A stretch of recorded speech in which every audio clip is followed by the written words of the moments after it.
You will leave this conference enthused and motivated. You will be very focused in terms of what you're trying to accomplish and how you're going to accomplish them. We are in the very first part of a brand new year, and some of you have these nice, fresh goals written down. You know what you want to accomplish, but you've only written it down once. I have an opportunity in my profession to meet a lot of successful people. I'm going to give 5 presentations this week to all different kinds of companies all across the country.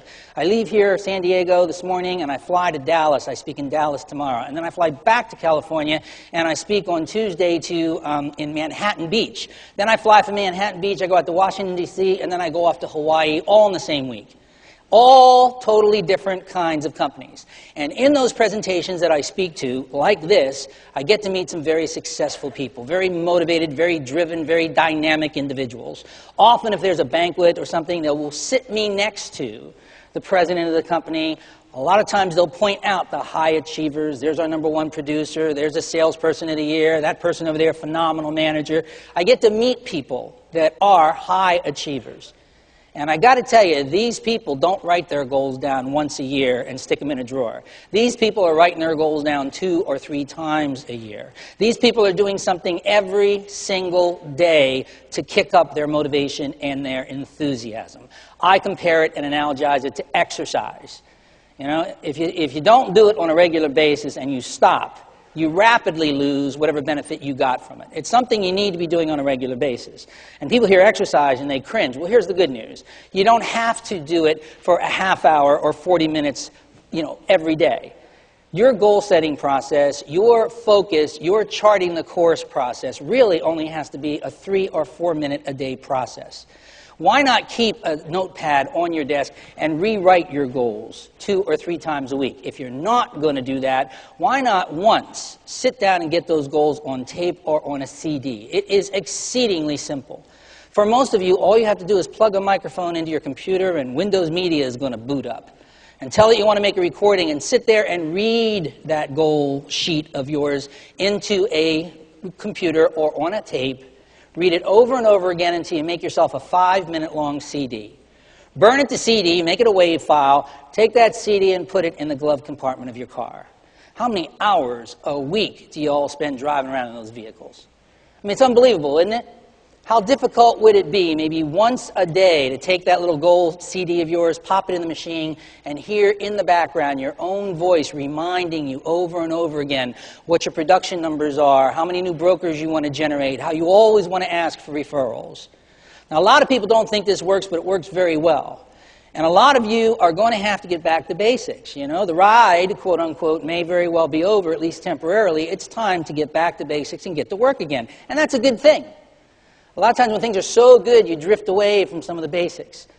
Basics, like asking for referrals. Honestly, how many of you folks sometimes forget to ask for referrals? Can I see by show of hands? Honestly, how many of you forget to ask for referrals? Come on now. Right, there's about half of you that forget to ask for referrals, and it's obvious. A lot of people feel that asking for referrals is pushy or presumptuous, and they don't really want to do it. You want to correct that in a couple of weeks? You want to get yourself in the habit of always asking for referrals? It's simple. When you get back home tonight or tomorrow, sit down, plug that microphone, make yourself a little CD. Over and over, tell yourself, I always asked for referrals. Asking for referrals is the smart thing to do. Asking these brokers for referrals is helping me reach my goals in business. Referrals is a fee for service rendered. Over and over again, tell yourself to always ask for referrals. Make a 5-minute-long tape over and over again. If you played that tape in the background while you're driving around to an appointment once a day, every day for the next couple of weeks, do you honestly believe you would ever again forget to ask for referrals? Now, there's one very basic thing you could do that would probably push your income up by 15 to 20% if you're currently forgetting to ask for referrals. Want another simple thing that'll bump your income 20, 30% if you're not already doing it? Big part of your business is picking up that phone and calling the brokers, or setting those appointments, or generating those contacts. A lot of people, for a lot of good reasons, do not like working on the telephone. First of all, it's not face-to-face. You don't actually get to see the person you're talking to. Secondly, you get no feedback from the person. You feel like you are invading them by not, actually seeing them or having an appointment set. A lot of people hate working on the telephone. And if you're one of them, I'll give you a little clue. You want a little test? Want to see where your head's at in this business? When you get back to your office tomorrow or the next day, sit down, look at your desk, and ask yourself a very fundamental question. How have I laid this desk out? Where's my telephone? A lot of you don't like working on the phone, so you have unconsciously arranged your desk in the following way. Right in the middle, there's some big visual distraction. Usually it's one of those giant empty coffee cups or a soda glass, and around it is all kind of non-dollar producing stuff, maybe a newspaper, your laptop, pamphlets, stuff that maybe needs to be read, but not in the middle of phone calling hours.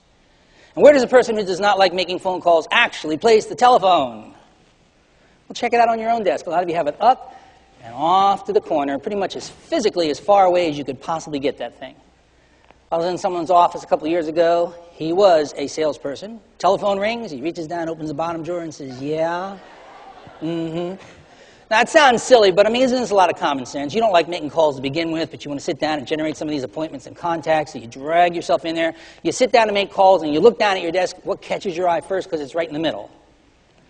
The empty coffee cup or the soda glass, you know? And then so you pick it up, you go to the coffee machine. Who's standing around the coffee machine? A bunch of other AEs who don't like making phone calls, right? And you all sit there and say, "What a terrible marketer does," you know? I mean, you sit there and waste a whole bunch of time. A lot of you, my favorite, by the way, is when you go in there and you see 5 or 6 of them standing around a coffee pot watching the pot fill. That's always my favorite. There's a good 10 or 15 minutes dead. Then they go back and they sit down and they pick up the telephone and they start, reach for the phone. What catches their eye this time?